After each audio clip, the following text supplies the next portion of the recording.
The story is told about a gentleman called Beryl who lived in a little village, and he would travel every single year to Leipzig, which was the big city which had the big market, and he would buy merchandise and take it back with him to his little village. One year was a very, very cold winter, and Beryl had to travel to the marketplace in Leipzig, so he came to the wagon station and found the wagon driver who would take him. When he inquired by the wagon driver how long it would be, the wagon driver told him because it was a cold winter and there's a lot of snow and mud on the road, it's going to take 4 days. So Beryl said, that doesn't work. I need to get there within 2 days, otherwise I miss the market.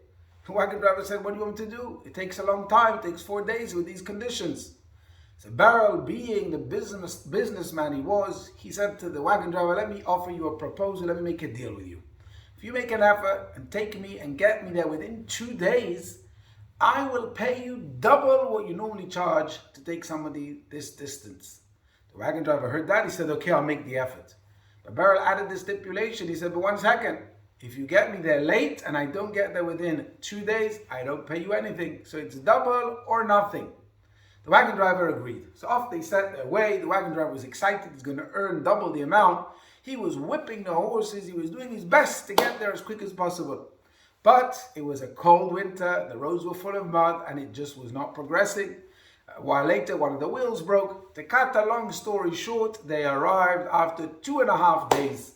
It was too late for Beryl to reach the market, and he told the wagon driver, look, I'm very sorry, I know you tried your best, but a deal is a deal, and therefore I don't have to pay you anything.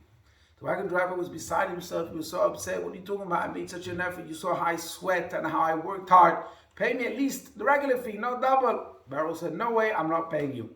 So they decided that they have to go to the rabbi for a din Torah. The rabbi was going to decide what's the right thing to do.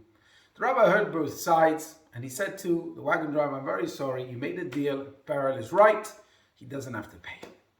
The wagon driver left, and then suddenly he came back. He said, but 1 second, Rabbi, where did you decide this on? Is this what you think? Who says you're right? The rabbi said, no, let me show you. And the rabbi turned to the bookcase. He pulled out Shulchan Aruch, Code of Jewish Law, and he showed the wagon driver that this was the halacha. Okay, if the halacha says so, what can the wagon driver say? So he left the rabbi's house. But a minute later, he turned around, he came back, he knocked on the door, and he said, Rabbi, I know you showed me this halacha and Code of Jewish Law, but who says that the author of the Code of Jewish Law got it right? Maybe he's wrong. So the rabbi said, no, let me show you. The rabbi went and he opened the Rambam, Maimonides, who is the basis for the Code of Jewish Law. He showed it explicitly inside. Okay, if the Rambam says, what can he do? So he left the rabbi's house. But a minute later, he thought to himself, 1 second, maybe the Rambam got it wrong. So he turned around, he knocked on the rabbi's door. He said, Rabbi, with all due respect to Maimonides, to the Rambam, maybe he didn't get it right. What's his source for such a verdict? So the rabbi with patience said, let me show you. And he opened the Talmud. And he showed this wagon driver the source for the Rambam's halacha in the Talmud. Okay, if the Talmud says so, I can't argue with the Talmud, he thought, and he left.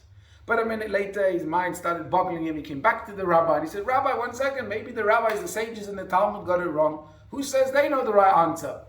So the rabbi, with even more patience, said, let me show you. And he opened the Chumash, he opened the Torah, the Bible, and he showed the wagon driver that what's the basis for this halacha, that the deal is a deal, and so on and so forth, and that Beryl didn't need to pay. Well, if the Torah says so, how could he argue with that? So he left the rabbi, he was really upset. The Torah says, that's it. But a minute later, he said, 1 second, let me go back to the rabbi. He came to the rabbi and said, Rabbi, I know you showed me this in the Torah, but let me ask you a question.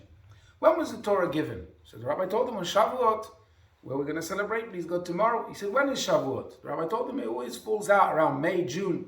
So he said, Rabbi, now that makes sense.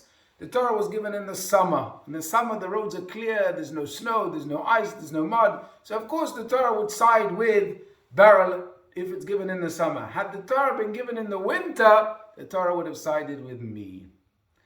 This is a very famous story, and we laugh at the wagon driver. But the truth is that sometimes we all fall in this trap. So many of us think to ourselves, the Torah was given thousands of years ago. Had the Torah been given today in modern times, things would be different. And therefore people say the Torah might be a bit archaic, old. We need to live with the times. We need to change things. We need to reform things. We must remember that the Torah doesn't change. It's not dependent on a time of year, and it's not dependent on a period in history. Because the Torah is God's wisdom. And just like God is infinite, He is, He was, and He will be, so too is His Torah. It's always fresh, vibrant, and 100% accurate. And that is why we actually celebrate Shavuot. Shavuot is not celebrating something that happened 3,336 years ago. but rather Shavuot is about the fact that every year on this moment, on Shavuot, a new element of Torah is revealed which is apparent and relevant for our times.